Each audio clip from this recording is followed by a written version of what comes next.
Is it fair to call the NFL and NBA champions the world champs? Noah Lyles obviously disagrees. Now, he is an Olympic 100-meter runner, and I believe he's the third fastest time of all time. So he's a pretty fast dude, no doubt. Decorated Olympian. Now, he had the iconic quote. He's been beefing with a lot of NFL players and NBA players, but he said the world champions of what? The United States. And definitionally, he might be correct. Now, I say might because if you were to Google world on Merriam-Webster, it would say all the regions of the globe with all the countries. Now, I put that out there because when he runs the 100-meter, it isn't against all of the countries in the world, and it isn't all of the regions of the world. There are a lot of countries excluded. Actually, the majority of the countries are excluded from that race. So I think that's a bit ironic that he would say that he is the world champion, even though he only ran against 6 other countries. But nonetheless, I would still classify him as the world champion because he is, barring there's a dude in a cave that we've never found, he is currently the fastest man in the world in that specific race. There is not a reasonable challenger. And that is the same deal with the NFL and the NBA champions. More so with the NBA, but we'll talk about the NFL first. The NFL, the Philadelphia Eagles won the Super Bowl.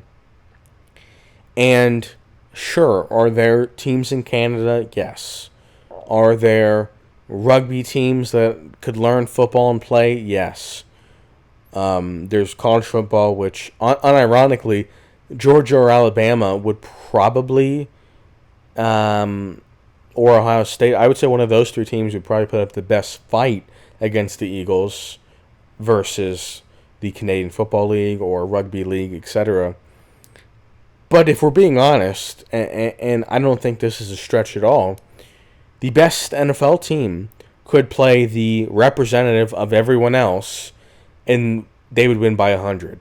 So it's a bit pedantic to be like, well, technically, the NFL is comprised inside the United States, and we don't know for sure that the South African football champions wouldn't put up a good fight against the Eagles. Yeah, okay, cool. Once you're done being delusional, we can come back to reality.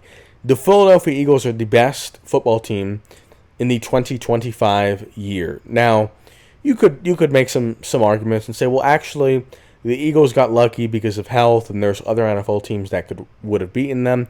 Sure, you could probably convince me that there were better NFL teams this season, and the Eagles happened to get lucky via calls, via health, etc. Okay, fine, whatever. I'm not debating that in this video. All I'm saying is the Philadelphia Eagles are the best football team, or they were, because they won a couple months ago.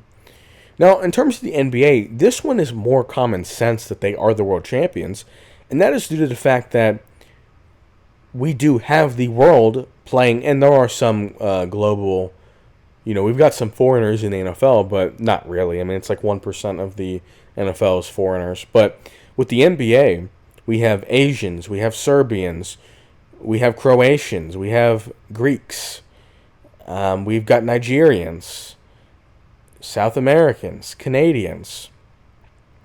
If you're good at basketball, you go to the NBA. It really is that simple. The 100 best basketball players are all in the NBA, with the exception of maybe a Cooper Flagg, who now he is in the NBA, but a month ago he wasn't.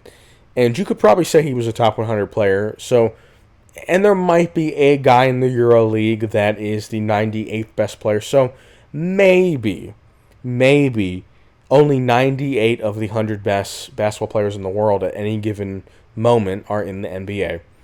But the NBA has a monopoly on talent. So when the Oklahoma City Thunder won championship, and we have Noah Lyles saying, well, and he's also avoiding a race with Tyreek Hill. I'd like to point that out. He's so confident in his racing abilities that he doesn't want to race a juiced up NFL player. I mean, like, let's be honest. But anyways, Noah Lyles says, "Oh, the Thunder aren't actually the world champions." Okay, who is? And he would say, "Well, there isn't one because they don't have those games set up." Okay, let's call up Real Madrid and have them play the Oklahoma City Thunder. I'm going to bet on the Thunder minus 72. 72.5 would be the spread. If we want to see that game, cool. Do the Thunder need to beat a team in every continent? Do they need to go to every country?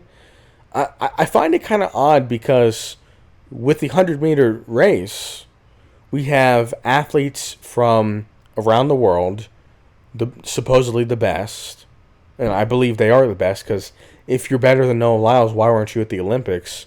So we have athletes from the world going to Paris. I think that was the Olympics he competed in, and he classifies that as a world championship. So why is the NBA championship? Because we have athletes from the world competing in by far the best league. The Olympics is also the best league. And the winner of that event is the best at said sport at that moment. So I don't really understand this whole... I mean, legitimately, it's a difference without a distinction.